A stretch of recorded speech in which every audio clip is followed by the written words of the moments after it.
Bonjour et bienvenue à toutes et à tous, toujours depuis l'auberge de la Contière, à Valette, où ce mois-ci, le mois de février, nous recevons Antoine Chéreau dans notre émission Les gens d'ici. Antoine Chéreau qui est maire de Montaigu et qui, par parenthèse, fut élu le premier, le plus jeune maire de Vendée. Déjà en 2001, vous aviez, Antoine Chéreau, 29 ans à l'époque. 29 ans à l'époque. Et vous briguez naturellement un troisième mandat pour mars 2014. Merci d'être avec nous, Antoine Chéreau. Nous voulions vous recevoir parce que le rôle de maire, c'est important dans une commune. Oui. Voilà. C'est très important. Et être maire aujourd'hui, est-ce que ça signifie être très responsable ? C'est d'abord une passion. Je Oui. pense que personne qui soit en place ou qu'il en ait envie de l'être ne le fait pas s'il n'aime pas sa commune. C'est une passion et c'est une nécessité de responsabilité. Oui, bien sûr. Tant la tâche, au fil du temps, je le vois même en 2 mandats, s'est complexifiée. D'abord parce que l'État a accumulé les réglementations. Ensuite, parce que les habitants sont devenus aussi de plus en plus exigeants, particulièrement ici dans nos secteurs pas très loin de Nantes, où nous accueillons des populations qui sont nouvelles et qui ont l'habitude d'avoir des services plus urbains et qui attendent des communes plus rurales d'avoir aussi des services plus urbains. Mais Montaigu n'est pas encore une cité dortoir. Montaigu est tout sauf une cité dortoir. Ouais. Plus de gens viennent y habiter que de gens de Montaigu vont travailler à Nantes. Et donc c'est une responsabilité qui est effectivement importante à l'époque où aussi les finances publiques sont moins larges qu'elles n'étaient, si tant est qu'elles ne l'aient jamais été, bien entendu. Alors un maire, c'est à la fois un chef d'entreprise, c'est un directeur des relations humaines avec son personnel municipal, c'est un expert comptable, et pour cause, c'est le premier magistrat, comme on dit, de la commune, une sorte de premier policier, c'est un peu le garde champêtre également, c'est pas péjoratif, c'est encore un VRP parce que j'imagine que vous allez commercialement essayer de contacter des entreprises pour qu'elles viennent s'installer dans votre commune. Alors tout ça, comment fait-on pour faire tout ça ? C'est impossible. Hein. C'est impossible. Ouais, c'est impossible. J'ai eu l'occasion souvent de dire un maire, c'est 3 personnes au moins. Et oui, vous en avez cité quelques-uns, mais c'est 3 personnes au moins. Alors je dis ça autrement, je dis, il y a le maire de la journée. Oui. Le maire de la journée, c'est celui qui dirige l'administration. Voilà. Avec les responsabilités qui peuvent être comptables, de direction des ressources humaines, et qui sont en fait là pour faire en sorte que les décisions des élus soient appliquées. Voilà. Le maire du soir est un autre personnage. Le maire du soir est quelqu'un qui anime les équipes d'élus, Oui. qui va rencontrer des présidents d'associations et qui fait en sorte que les décisions qui sont à appliquer soient des décisions qui soient pertinentes. Puis il y a un maire du week-end qui commence le vendredi soir. Ça, c'est le maire de la rencontre. Qui Alors, coupe les rubans. souvent, c'est le maire du ruban, mais en réalité, c'est très peu. Puis moi, j'aime pas trop ça. Donc, quand on en a coupé 3 dans l'année, voilà, c'est pas ça l'usage. Et à Montaigu, d'ailleurs, il y a très peu d'inaugurations. Généralement, on préfère ouvrir les portes de ce qui est nouveau plutôt que de les inaugurer. Mais enfin, quelquefois, on le fait quand même. Mais c'est surtout le moment de la rencontre avec les habitants. Ça peut être dans le monde associatif, ça peut être la rencontre dans la rue, ça peut être... voilà. Et là, c'est le temps de l'échange. Et qui fait que ces 3 personnages-là, en soi-même, résument en quelque sorte, ou en tout cas représentent la commune. Et au milieu de tout ça, et au milieu de ces jours, ces nuits et ces week-ends, il est amené à effectivement être aussi l'URP et à aller défendre tel dossier auprès de telle ou telle administration, aller ici ou là pour montrer la pertinence de ses souhaits, de façon à ce qu'au final, les habitants s'y retrouvent et qu'ils y fassent bon vivre dans sa commune, bien entendu. Et puis un maire ferait donc autre chose, un maire de commune telle que la vôtre, des petites ou moyennes villes, ferait donc autre chose que des ronds-points ou des dos d'âne qui par ailleurs embêtent à peu près tout le monde. Parce qu'on caricature parfois. Ah bah oui, un maire ça fait des dos d'âne et puis des ronds-points, quoi. Hein. Il y en a quelques-uns qui font ça, on va pas se le cacher quand même. Non, quand même. Hein. Mais évidemment, un maire à Montaigu qui ferait que des dos d'âne et des ronds-points serait complètement à côté de la problématique. Voilà. La question, elle est pour Montaigu extrêmement simple. Montaigu est tout près de Nantes. Montaigu connaît un dynamisme économique important. Soit c'est juste un lieu de passage, un lieu de vie, un lieu de nuit. Soit c'est un lieu de vie. Et à ce moment-là, il faut pouvoir tout faire pour y contribuer. Donc il faut soigner les gens, il faut les divertir, il faut leur permettre de faire du sport, il faut faire en sorte qu'il puisse y avoir des entreprises qui puissent s'installer, etc., etc., etc., etc. Et c'est tout sauf des ronds-points. Et puis il faut serrer les mains. Puis il faut faire des bisous de temps en temps, un petit peu. Mais ça, c'est sympa. C'est sympa. Et caresser les chiens volontairement. Assez peu. Assez peu, voilà. Donc ça fait beaucoup de travail. Alors quel pouvoir réel possède un maire, je pense par rapport à l'État, c'est-à-dire au préfet, à la préfecture. Est-ce qu'un maire a quand même une autorité suffisante? Théoriquement, juridiquement, il en a relativement peu. Enfin, il en a, mais pas suffisamment pour répondre aux besoins de la société. Le maire, il a l'autorité de son charisme. Voilà. C'est une capacité à convaincre. Voilà. Mon prédécesseur, Henri Joyot, qui a été maire de Montaigu pendant de nombreuses années, disait ça à une époque qui était avant même la décentralisation. Voilà. Et donc le maire passait son temps, si j'ose dire, dans les salons de la préfecture, parce que c'était l'intérêt de sa commune. Voilà. Aujourd'hui, ça se passe plus vraiment seulement dans les préfectures, ça se passe dans beaucoup de domaines. Il y a des pouvoirs qui sont réels, mais il n'empêche que c'est une grande part du travail de maire, effectivement, que d'être là au bon moment. Je prends un exemple qui est celui de l'hôpital. Il n'y a plus de pouvoir au maire d'une commune sur l'hôpital, mais en même temps, quel enjeu. Alors ça nécessite évidemment une grande implication personnelle, d'essayer de sauver un hôpital et de le développer, mais on peut y arriver quand même à condition de travailler et d'avoir une idée juste des besoins réels de sa population. Voilà. Justement, vous parlez de l'hôpital de Montaigu, j'allais y venir. Ça a été relativement difficile de conserver cette unité de santé à Montaigu. À un moment donné, on parlait de la stopper, de l'arrêter. Maintenant, ça y est, on a un hôpital à Montaigu. Oui. Ça a été un de mes grands sujets, une de mes grandes préoccupations. L'hôpital de Montaigu, quand je suis devenu maire à l'âge de 29 ans, comme vous l'avez si aimablement souligné, il fermait. L'état civil, c'est pas de ma faute. Il fermait de toutes parts. Voilà. Prenait pas haut de toutes parts, mais il fermait de toutes parts. La maternité venait d'être fermée, la chirurgie venait d'être fermée, et tout allait aller à l'avenant, bien évidemment, avec finalement ce qu'on appelait à l'époque un objectif d'en faire un hôpital local, c'est-à-dire en gros une grande maison de retraite un peu plus médicalisée. Donc c'était hors de question, évidemment, que je l'accepte comme ça. Mais il y avait deux solutions. Soit agir comme beaucoup de mes collègues de maires de taille de communes de cette taille-là, simplement mettre l'écharpe et puis aller manifester.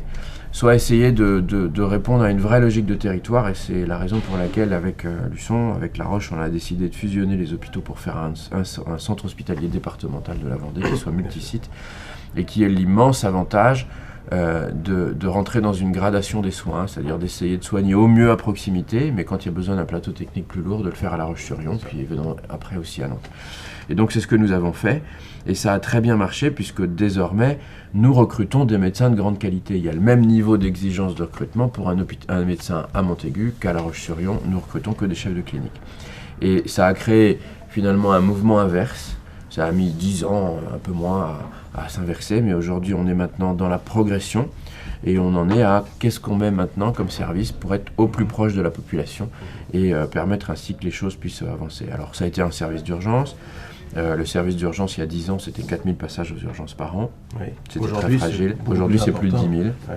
Alors, la population n'a pas augmenté, n'a pas doublé dans la même proportion, dans la même période, mais en tout cas, c'est bien la preuve que et les médecins généralistes, et les familles, et les habitants, maintenant font confiance à l'hôpital de Montaigu. Et c'est un cercle vertueux, et nous allons pouvoir, et c'est un des enjeux de ce prochain mandat, installer un scanner, en tout cas, on va se battre là-dessus, de façon à ce que s'appuie sur le service d'urgence à scanner, et du coup, maintenir des radiologues aussi sur place. C'est une nécessité, et puis ouvrir, je l'espère, un centre qui nous permettra de pouvoir avoir une administration de chimiothérapie sur place, ce qui n'est pas le cas aujourd'hui.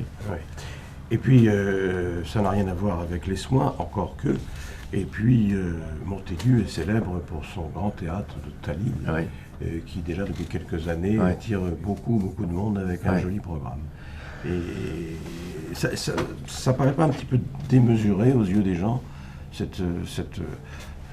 grand immeuble qu'est Tallinn par rapport à la ville de Montaigu, qui finalement... c'est presque, c'est pas le Zénith, mais on s'y approche. Quoi. Non, c'est pas le Zénith. D'abord, il y a 500 places. Pas dans l'esprit, mais... il y a 500 places.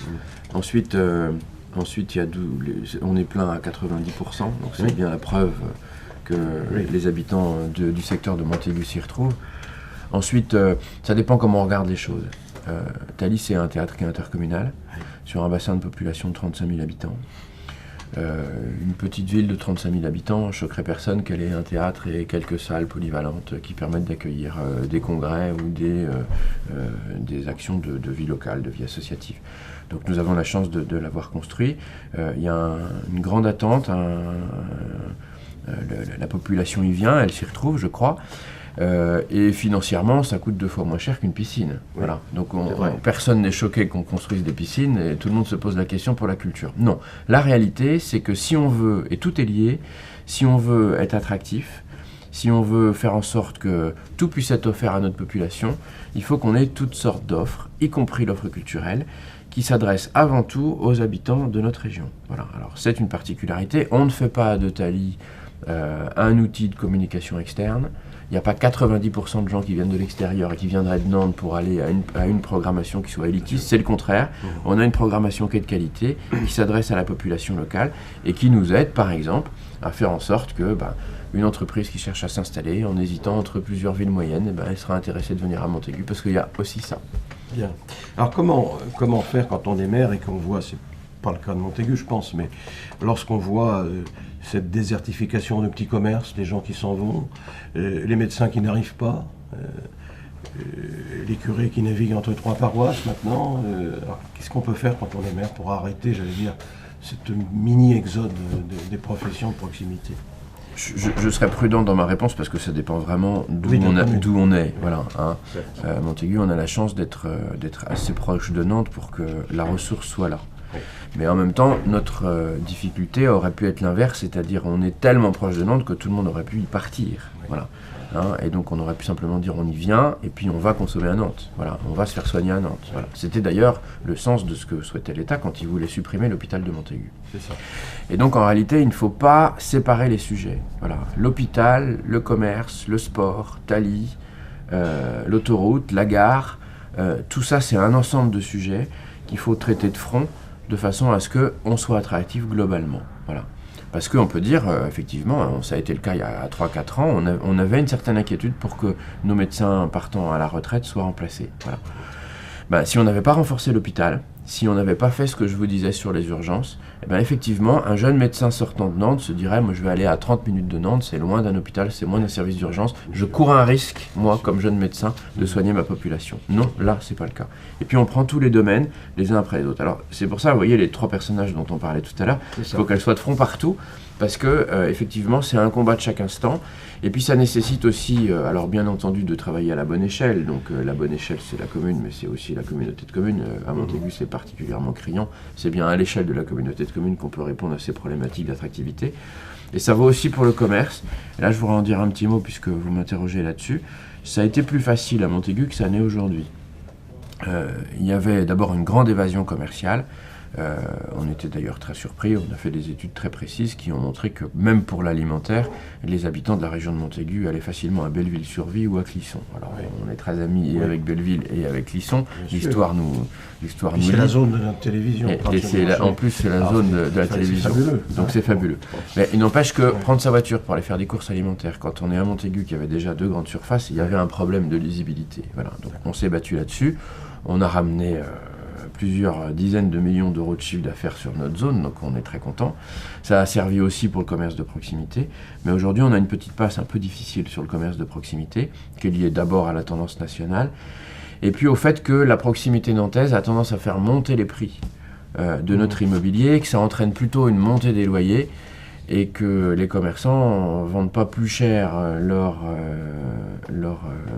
articles quand leur loyer monte. Donc voilà, donc on a une action qui est forte, qu'il faut mener, c'est un des enjeux du mandat prochain, à la fois pour aller chercher des enseignes nationales de centre-ville, et en même temps pour travailler auprès des propriétaires, agir sur le foncier, pour que le loyer soit en adéquation avec la capacité d'achat de nos concitoyens.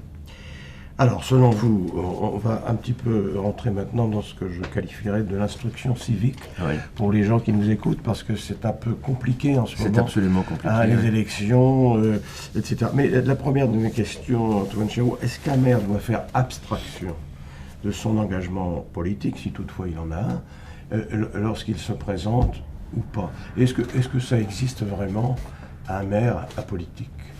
Apolitique entre guillemets.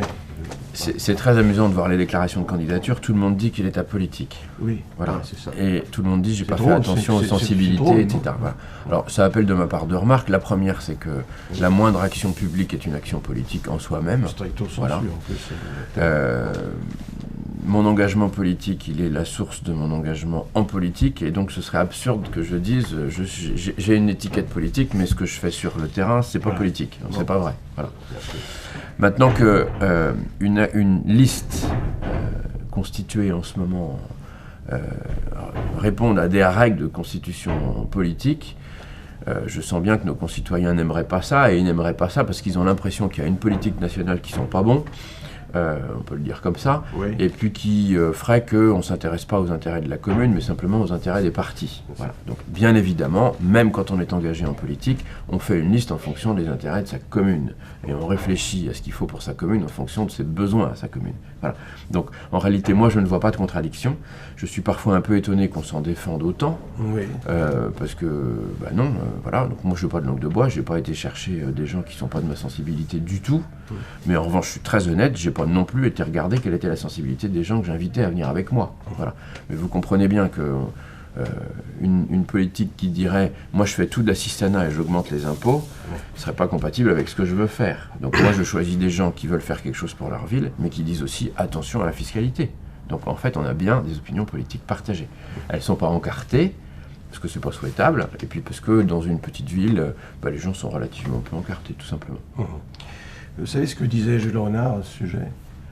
C'était Jules Renard un peu caustique, un peu iconoclaste. Il disait, lorsque vous dites « je ne m'occupe pas de politique », c'est comme si vous disiez « je ne m'occupe pas de la vie ». Vous êtes d'accord avec ça? Je suis d'accord avec ça, ouais. Très bien. On va laisser Jules Renard dormir tranquille. Pour en venir maintenant à cette fameuse réforme territoriale. Ouais. Alors on n'y comprend rien. Non, c'est normal. Nous avons l'Europe, nous avons l'État, la nation, nous avons la région, nous avons le département, nous avons la communauté de communes, nous avons la commune. Et nous avons même le pays. Et le pays, et peut-être demain la cité lacustre ou la grotte, je ne sais pas. Alors, dans tout ça, qu'est-ce qu'on fait? En fait, à chaque fois qu'une question se pose, on rajoute une strate. Voilà. Donc un jour, on dit que la commune est trop petite pour régler tous les problèmes. On n'est pas sorti et donc, on fait une communauté de communes. Bon. Les Belges ont fait ça, mais ils ont supprimé la commune en même temps. Voilà. Les Espagnols ont fait ça, ils ont supprimé la commune. Voilà. On confond très souvent niveau administratif, représentativité électorale. Voilà. Les Espagnols, ils ont en Galice, vous allez en Galice, vous avez des grandes communes. Oui.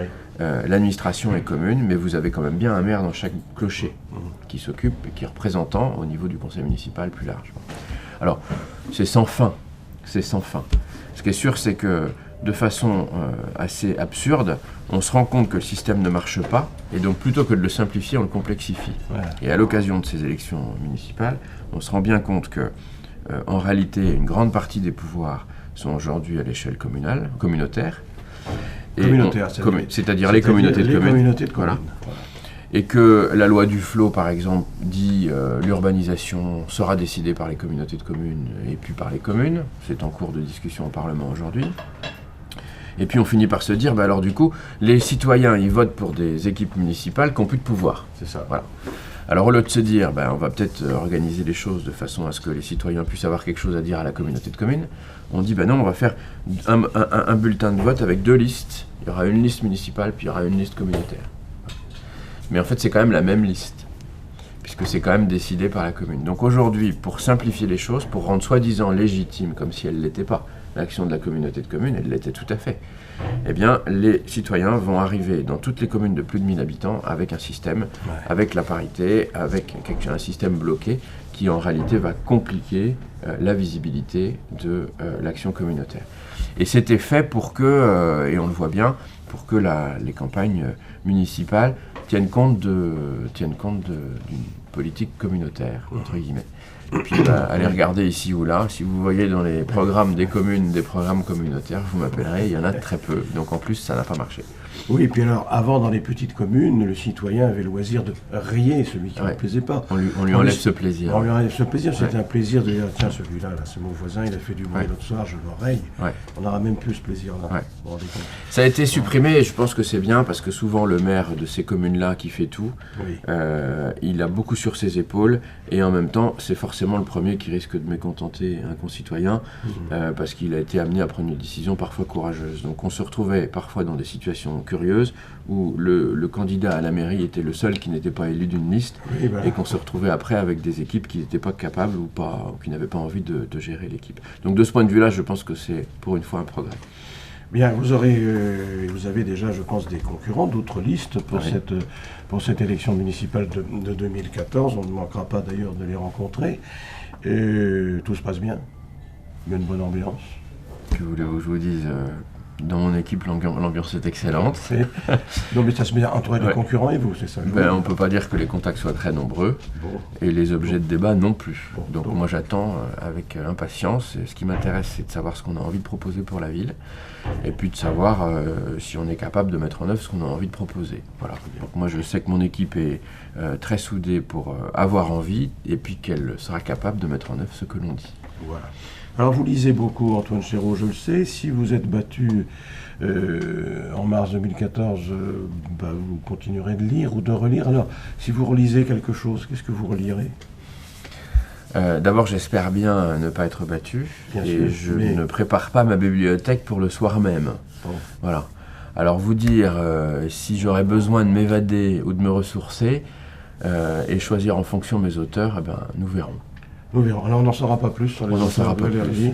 Je suis actuellement en train de lire les auteurs de la sélection du Printemps du Livre, il y a aussi qui sera remis au mois d'avril, c'est-à-dire après, et j'espère bien, si les électeurs le veulent, bien être encore là. Et puis si vous êtes un peu accablé par l'ennui, vous pouvez toujours regarder TV Sèvres Humaines. Absolument.